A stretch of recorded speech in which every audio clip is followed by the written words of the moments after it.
Some monsters don't hide in abandoned buildings or wait in the darkness. Sometimes they wave to their neighbors. They hold steady jobs. They attend community events. They smile for photographs. And no one suspects what's waiting behind their front door. In the 1970s, families across the Chicago area searched desperately for sons who had vanished without explanation.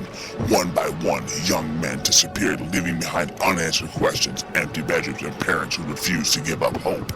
At first, the cases seemed unrelated, but as investigators followed the evidence, every road led back to the same ordinary suburban home.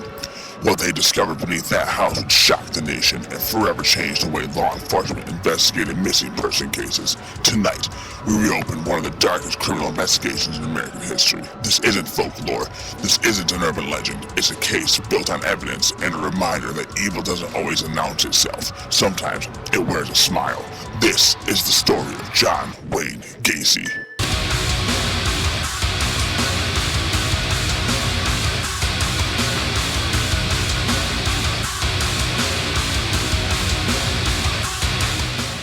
Imagine discovering that one of America's most notorious serial killers wasn't hiding in the shadows, but living quietly in a suburban neighborhood. To his neighbors, he was a successful contractor, an active member of his community, and someone who often volunteered at local events. He even performed as a clown at charitable functions, earning the nickname Pogo the Clown.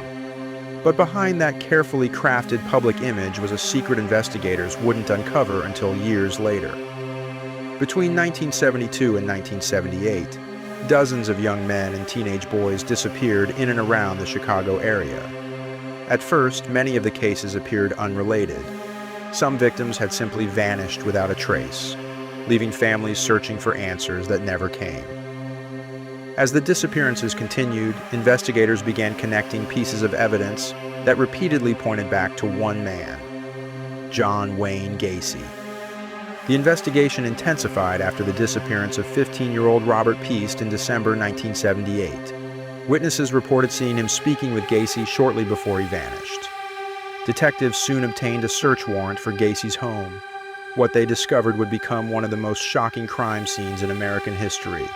Investigators found human remains buried in the crawl space beneath the house, with additional victims later recovered from nearby waterways. In total, Gacy was convicted of murdering 33 young men and boys. He was arrested, convicted, and sentenced to death. In 1994, John Wayne Gacy was executed by lethal injection.